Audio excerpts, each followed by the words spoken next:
So hello everyone, Har Har Mahadev, welcome back to exam writer. And आज हम लोग अपने नेक्स्ट टॉपिक को डिस्कस करने जा रहे हैं, that is lecture number 3, pre-emptive versus non pre-emptive. Great. So pre-empt करने का बेसिकली मतलब है कि एक टास्क को छोड़ के, बीच में छोड़ के उस दूसरे टास्क को उठा लेना, that is pre-emptive basically. Non pre-emptive के अंदर ये सीपीयू ये नहीं करता है। अब इसमें कुछ कंफ्यूजन होती है, हम सबसे पहले डिटेल में पढ़ लेते हैं, उसके बाद हम कंफ्यूजन डिस्कस करते हैं। So preemptive means that in a CPU, a running process can be interrupted and moved to the ready state before it finishes execution. कि भाई वो CPU उस पे काम कर रहा था, CPU को लगा कि यार अब मुझे दूसरे टास्क पे जाना, उसने उसको वापस रेडी स्टेट में डाला और वापस से नए टास्क को उठा के आ गया. This allows the operating system to allocate the CPU to a higher priority process or to implement time sharing among process. Okay? So for example, अब जैसे हमने मल्टीटास्क में पढ़ा था कि like for example her 2 second के बाद वो स्विच करेगा. तो अगर वो स्विच करेगा तो भाई वो इधर जाएगा, फिर वो इधर जाएगा, फिर वो इधर जाएगा, फिर वो इधर जाएगा. इसका मतलब हर प्रोसेस को 2-2 सेकंड या 4-4 सेकंड या जितना भी टाइम गैप है उसके अकॉर्डिंग हर प्रोसेस को कुछ ना कुछ मिलता रहेगा. सो इस तरीके को प्रीएम्प्टिव कहते हैं. नॉन प्रीएम्प्टिव में सिंपल, बहुत ही बेसिक तरीका रहता है. नॉन प्रीएम्प्टिव कहता है कि भाई मैं यहाँ पे सीपीयू है मेरा, भाई मैं तो जब तक एक टास्क खत्म ना हो हम तो यहीं बैठे हैं जी. तो नॉन प्रीएम्प्टिव में बेसिकली यही रहता है कि वो सिंपली एक टास्क उठा के परफॉर्म करता है, जब तक वो खत्म नहीं होता वो दूसरे टास्क पे नहीं जाता. अब यहाँ पे डाउट क्या आता है, ये चीज़ें हम बाद में पढ़ते हैं. डाउट ये आता है कि सर आपने बैच ऑपरेटिंग सिस्टम पढ़ाया, जब एक प्रोसेस पूरा खत्म होने वाला, जब तक पूरा प्रोसेस खत्म नहीं होता तब तक वो आगे नहीं बढ़ता था. तो लाइक फॉर एग्जांपल जब वो इनपुट आउटपुट में जाता था तो यहां पे सीपीयू आइडल रहता था.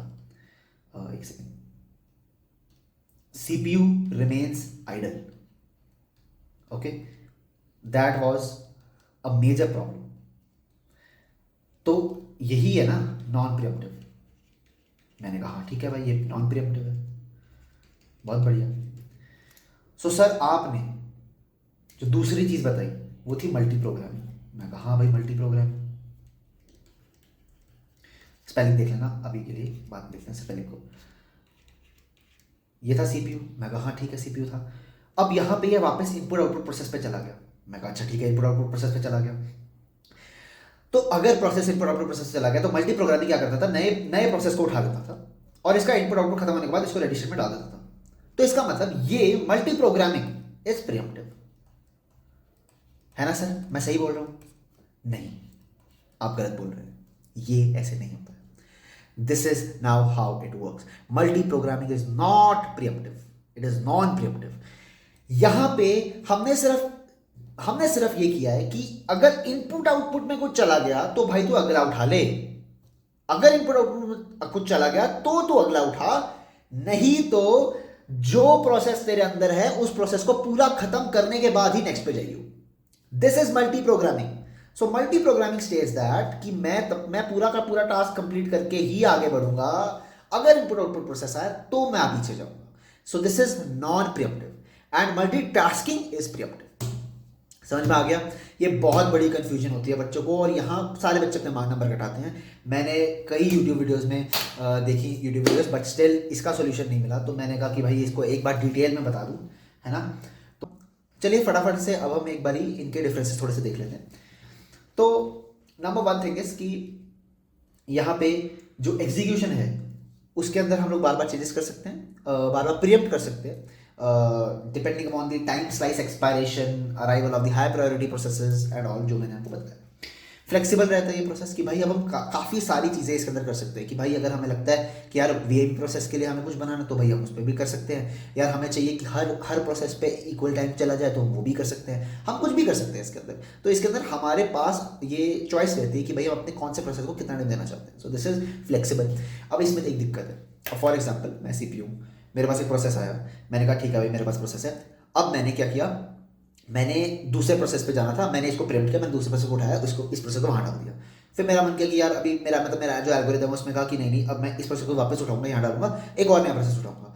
तो ये जो प्रीएम्प्ट मैं कर ही जा रहा हूँ बार बार, अगर ये ज़्यादा बार हो जाती है तो ये दिक्कत देती है. बिकॉज हर प्रीएम्प्ट में थोड़ा सा टाइम लगता है, थोड़ा सा सीपीयू की एनर्जी लगती है. तो बेसिकली एक ऐसी सिचुएशन आ जाती है जिसके अंदर CPU is more involved in preempting rather than actually performing the work. तो अगर सीपीयू इस सिचुएशन में चला जाता है तो सीपीयू को काफ़ी ज़्यादा प्रॉब्लम आती है, मतलब सीपीयू को नहीं, हमारे पूरे सिस्टम को काफ़ी ज़्यादा प्रॉब्लम आती है, हमारे रिसोर्सेज वेस्ट होते हैं। तो इसीलिए यहाँ पे ये एक इसका डिसएडवांटेज है। Coming on to the non preemptive, अब भाई यहाँ पे तो भाई कुछ चेंज नहीं होगा। Cannot forcibly take the CPU from the running process, very good. अब यहाँ पे सिंप्लिसिटी क्या है कि भाई इजी टू इम्प्लीमेंट है, मिनिमल शेड्यूलिंग ओवरहेड है। शेड्यूलिंग ओवरहेड का जो ये जो वर्ड है ये शायद आपको सभी समझना है, ये नेक्स्ट आगे के फर्दर टॉपिक्स में इसको पढ़ेंगे ऑफ कोर्स। बट बेसिकली आपको बस ये समझ आ जाना चाहिए कि भाई इसके अंदर स्विचिंग होती नहीं है, तो भाई सीपीयू मेजरली काम पे ही ध्यान देगा, है ना भाई। अब इसका भाई प्रिडिक्टेबल बिहेवियर रहता है, ठीक है ना, कि भाई हमें पता है कि अगर एक प्रोसेस अंदर गया वो खत्म करके ही बाहर आएगा, नहीं तो वरना इनपुट आउटपुट में गया तो फिर वो वापस आएगा। तो बेसिकली यहाँ पे हमारा जो बिहेवियर है वो काफ़ी प्रिडिक्टेबल रहता है। ओके, तो यहाँ पे इसके साथ हमने प्रियम्प्टिव और नॉन प्रियम्प्टिव को एकदम बढ़िया तरीके से खत्म किया है। कोई डाउट होगा तो प्लीज़ कमेंट सेक्शन में मुझे ज़रूर बताइएगा, मैं आपके डाउट को अच्छे से आंसर करने की पूरी कोशिश करूँगा, है ना। So that's all from my side for today. Thank you very much for watching this video. Her Har Mahadev.